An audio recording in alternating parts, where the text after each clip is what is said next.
If I may make a request, of all those people who are sitting right by the door, if about 25 of you can get up from there and come to this side of the mandir, Rajiv ji, just go and show them how to come to the other side of the mandir, please. So no one can sit by the doorway, please. Do not sit by the doorway. Do not sit in the passageway either. Come away from there. There are lots of room on this side of the mandir. Please do rise and come. Because when we start Aarti, you will be in the way. Jaldi, jaldi, iran se aaye. Come on this side, please.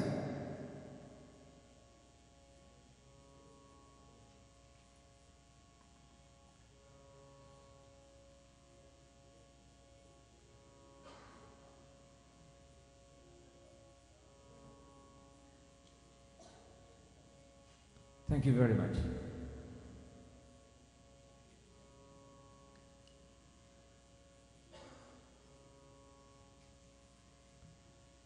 Thank you.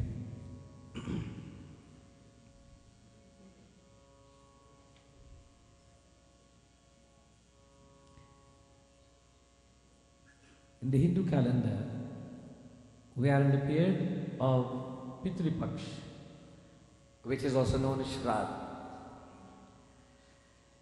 Starting tomorrow, we shall be moving into what is called Navratri. I want to take a few minutes to talk about Pitra Paksha or the Shrad and what its significance to you and I, and how what is our duty, what are our duties and responsibilities during this time of Pitra Paksha or Shrad.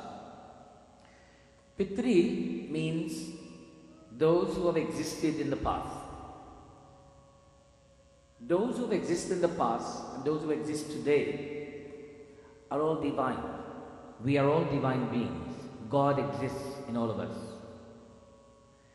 Hindus believe, and all of our philosophy and all of our tenets contributes to this thought, that when someone departs the physical body, that's Atma never dies. It is the physical body that is returned back to the respectful place. That is the Pancha Tattva, earth, water, air, space, and heat are returned to the respective place, and the soul travels on. And we believe that that soul continues on the journey until it is acquired the appropriate status to become one with the Paramatma. That is, the soul is called the Atma, and the super soul, Paramatma, is that supreme being. When the Atma becomes one with the Paramatma, then that is called salvation or moksha. While we are alive, we have the opportunity. From the time we come into this world, we are told by our scriptures, Bare bhagya manushatan aava,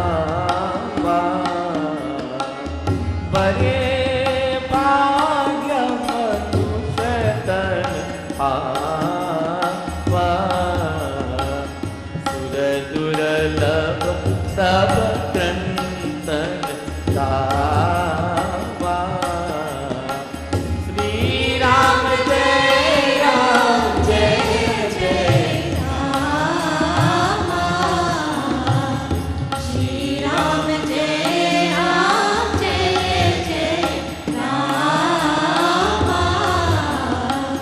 Sadhan Dama Moksha Karvara, Sadhan Dama Moksha Karvara, Ayin Je Paraloka Savara, Sri Ram Jai Ram Jai Jai Rama, Sri Ram Jai Ram Jai Jai Rama, Sri Ram Jai Ram Jai Jai Rama. Bare bhagya manushatan pava. After tremendous effort by the soul, in a whatever form it exists in, through the compassionate nature of God, it is given manushatan, the human form. And our scriptures dictates that the purpose for us achieving this human form, sadhana dhamma moksha karadvara, for is the vehicle to deliver us into that state of salvation, moksha karadvara. Yea, all of our scriptures tells us that when we arrive in this world in the human form, God grants upon us 4 gifts, 4 things: dharma, artha, kama, or moksha. Artha means worldly acquisitions. All of us want to achieve, to accomplish, to own, to possess. And then there's kama. We all are sensual. We want to please our senses.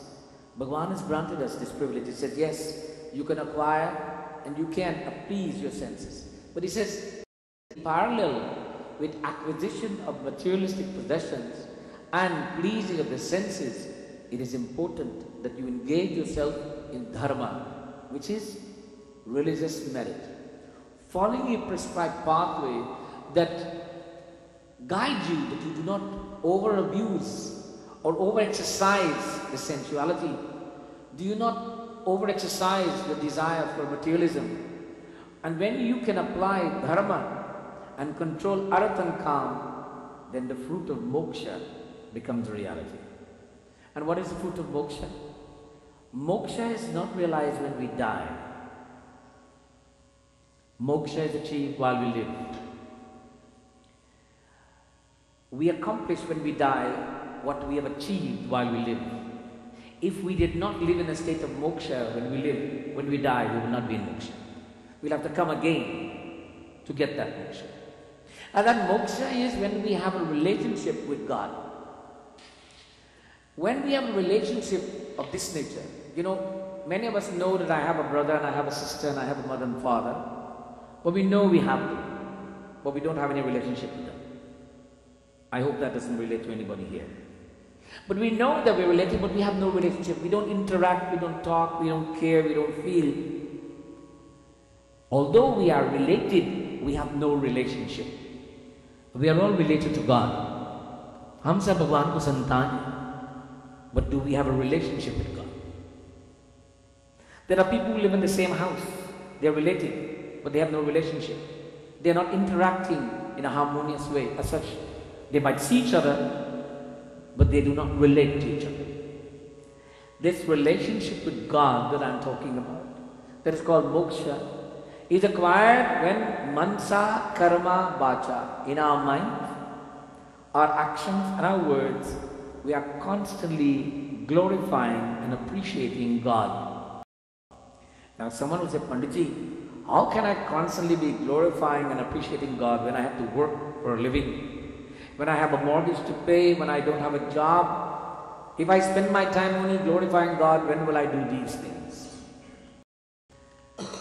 Well, I want everyone to stop for a minute and listen carefully to what I'm about to say. I hope you listen carefully to all the things I'm saying. Now, God has given us all a gift that we cannot refuse. What is that gift? Anybody? What is it? Human life? What is it? To breathe, oxygen. Can we refuse it? Anybody wants to say no, I don't want any oxygen? Put your hands up if you want to say no. If you say no to oxygen, what happens? You're dead. This is a gift from God, and every breath that we take, it's a gift. By the way, he never says, by the way, did you ever get a bill in the mail where it says, this is the meter you've been running for the oxygen you've been breathing? Imagine if you got a bill for that. Some of us will get a big bill because we're just breathing and doing nothing. But this gift from God of this oxygen, he says, take, breathe. Enjoy the breath of life. But when we are enjoying this gift from God, are we saying, thank you, God, for the gift? Now, someone will say, Panditji, you mean with every breath I have to say, thank you, thank you, thank you? Well, can't we multitask? You mean in the world of technology where everything is digital, we don't know how to multitask? Of course we can. Because see, 90% of us in this Mandir right now are multitasking. Or let me change that, 50% maybe. Some of us are thinking what we will eat when we leave here and when am I going to shut up?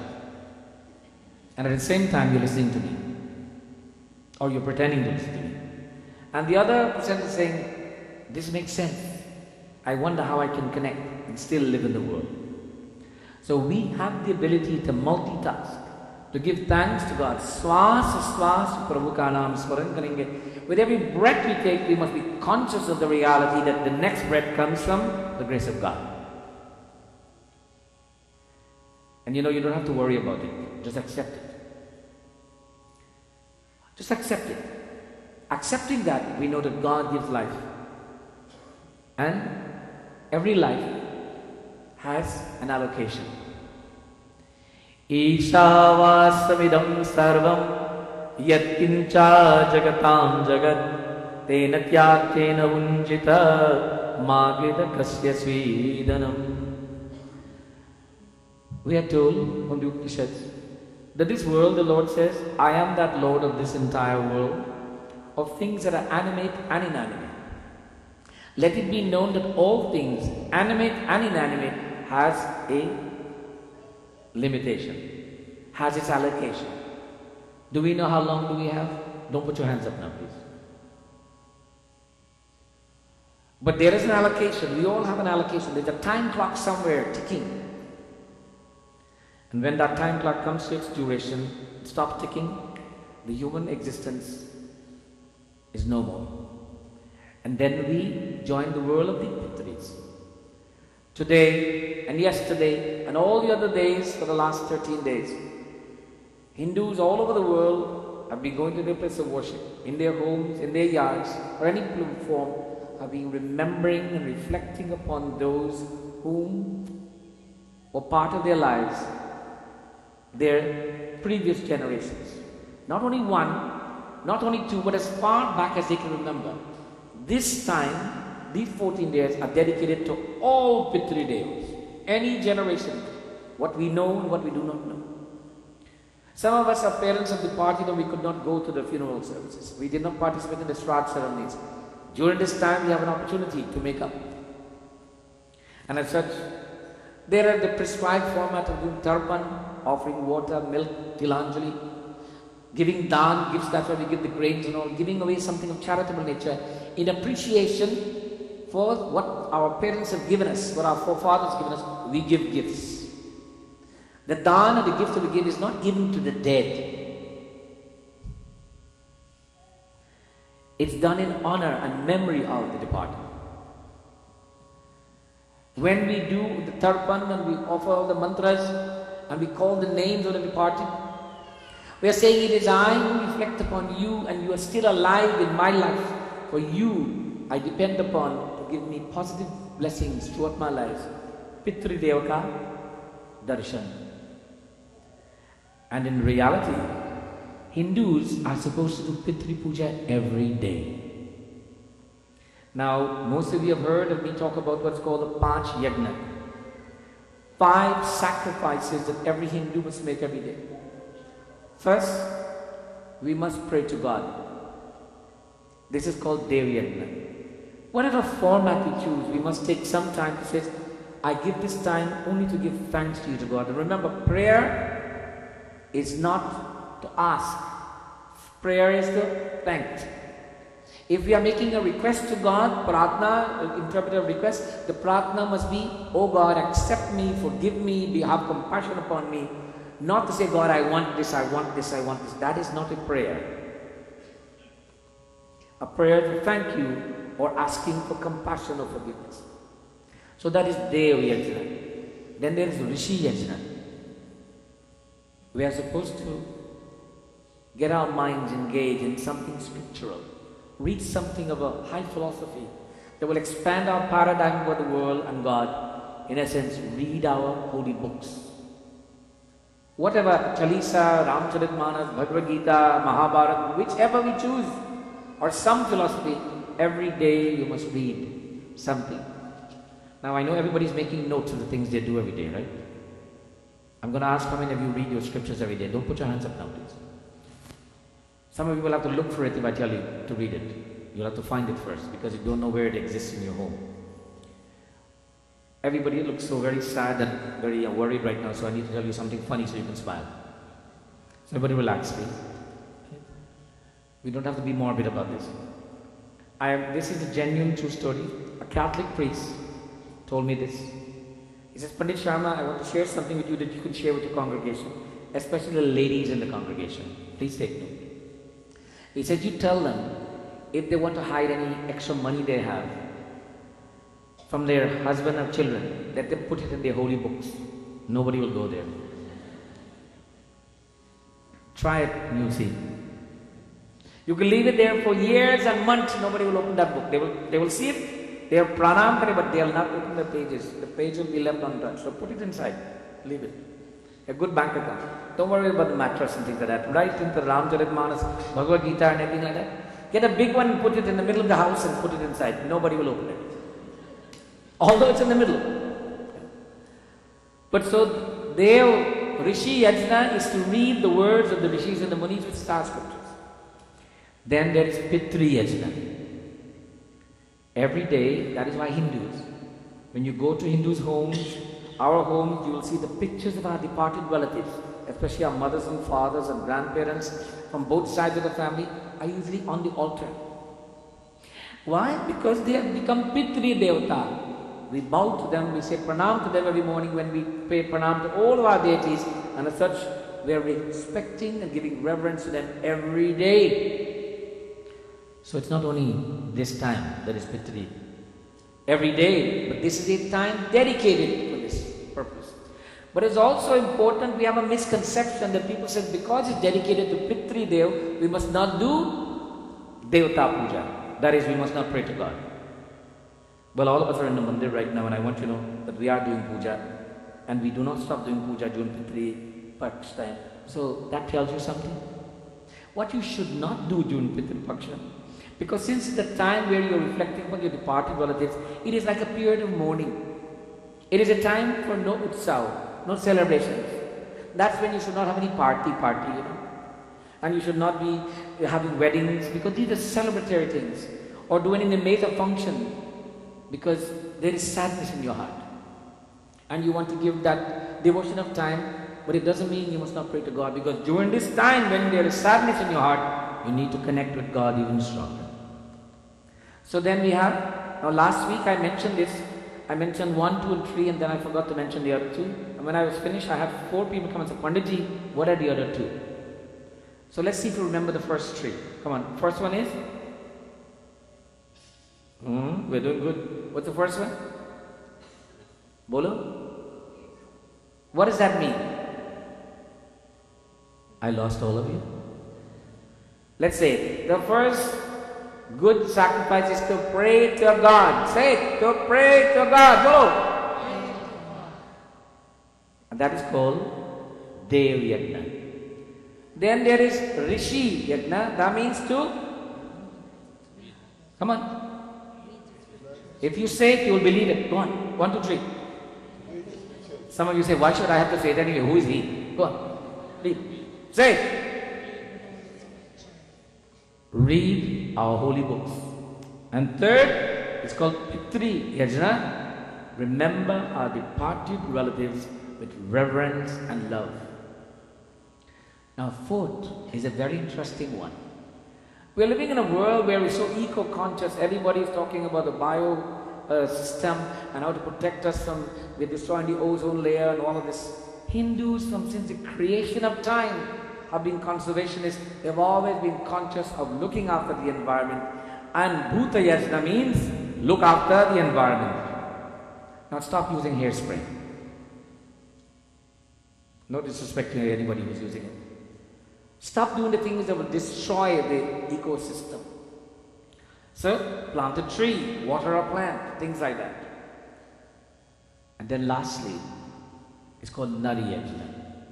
Do something good every day for another human being. Now, gentlemen, buying a gift for your wife doesn't qualify. Ladies, cooking food for your family doesn't qualify. Those are duties. But to do something good for another human being is when you do something that the person didn't expect you to do.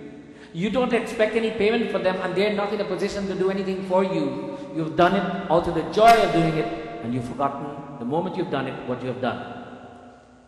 That is called Nari Yajna. It's sacrifice for another human being. And you know what? You know what is the simplest one to do? Making a phone call to someone who you didn't talk to for a long time, and you promise that you'll never talk to them again. That's a good one. And then call them and says, hello, namaste. And they said, who? Why are you calling me? Just wanted to hear your voice. Sitaram, God bless you. Now what do you think that person would do if you call them? Would they call you back? They might be saying, he must be crazy. What's wrong with him this morning, or her? But you would have felt... Now, I know that this is only a silly example of what we can do, but Nari Yajna has such a vast potential. And somebody said, Panditji, I do Nari Yajna every month. I write a check to the good, needy organization. I want you to know that charity begins at home. And if charity begins at home, does it mean that everybody's writing a check to each other?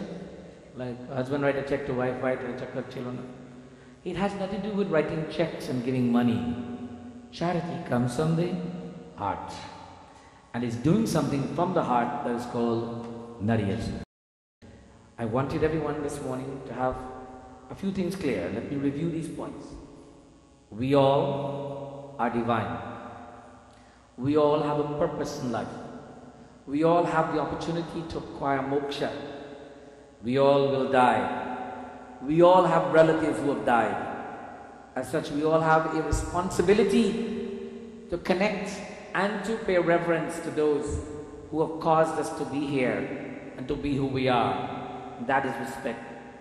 And we have a responsibility to stay connected to God at all times. We have a responsibility to stay connected to God at all times. That is, just like we say to our children, remember, you're leaving home, you're going off to university, you're getting married, but the child always remember that home is home. And that is a connection to God's home. We must stay connected to God. By the way, what is God's home? ना ये तेरा ना ये मेरा मंदिर है भगवान का, पानी उसका, भूमि उसकी, सब कुछ उसी महान का। ना ये तेरा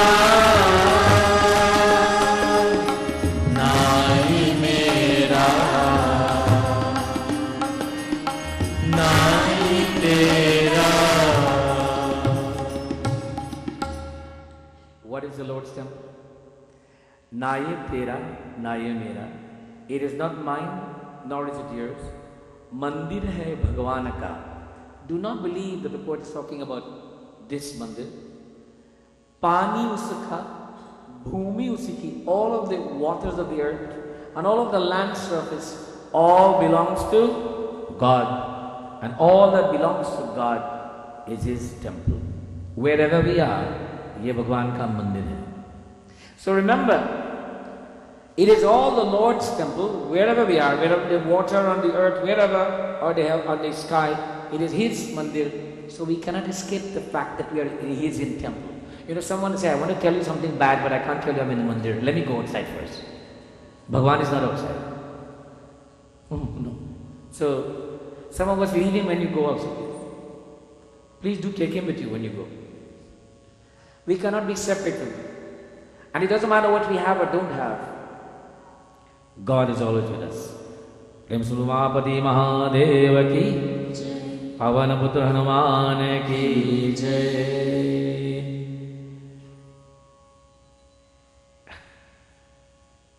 Recently in Canada, many of you might have been aware of this, the federal government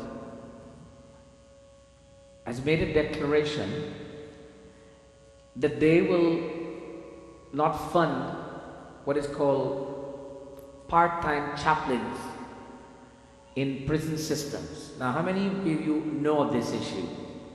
Anybody here knows of what I'm talking about? Put your hands up if you do. At least. Open me. That's terrible. You all are not listening to the news or you don't read the newspaper?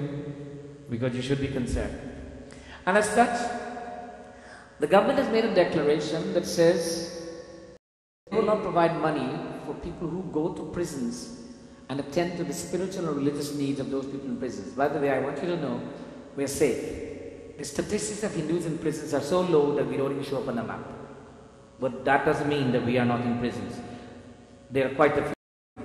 But they are so low compared to the others, that once I went to a meeting and when the statistics have been established and they said, okay, we cannot have a chaplain, a Hindu chaplain, because we do not have enough people in jail, Hindus. So I said, I'll tell a few more people to go to jail then. So those who are in jail will get services, because we need more of you, so don't take this seriously, please. Right. So the point is that the government has made a decision not to fund this, and by doing so, they've eliminated the opportunity for the non-Christian community to be present in these jails and to give services because they're not funding. I want you to know that in the Hindu community, we have never been funded. We have never received any money from the government, but we still continue to provide that service. I personally have been providing that service, and many other Hindu priests all over Canada. And we continue to do that because we are serving our people and our community. And from time to time, though, we must read the newspapers. We must become aware of the issues, because the reality is that number will grow because we are growing. And as we grow, so will the numbers in those institutions grow. And by the way, this is service in mental institutions, Correctional Services Canada, which is what they call the federal prison system, And they have provisional prison system, and they have youth prison system, ladies prison system. By the way, we are in all 4 of them. We have people in all of them. Also, youths also, provincial and federal. And eventually, we will have to attend to these things. Why am I talking about this?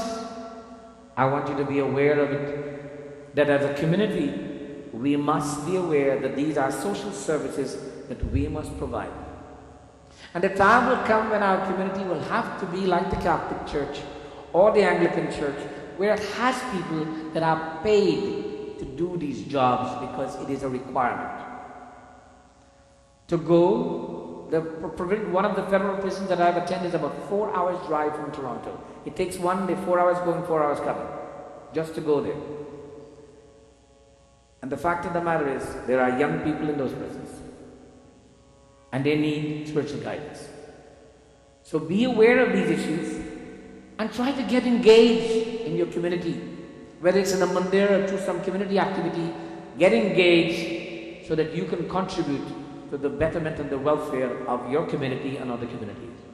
So please take the time. And if any of you are interested in working towards such causes, in a sense, as a Hindu advocacy theme, and you want to do something about it, please give me a call. But don't call me and ask me that if you want to be president or secretary, things like that. We're looking for people who want to work and who want to do some good work in the name of Satya Sanatana Dharma. We're looking for people who have the energy and the desire and who are willing to work with others. Param Chanda Bhagavan ki Jai. Let me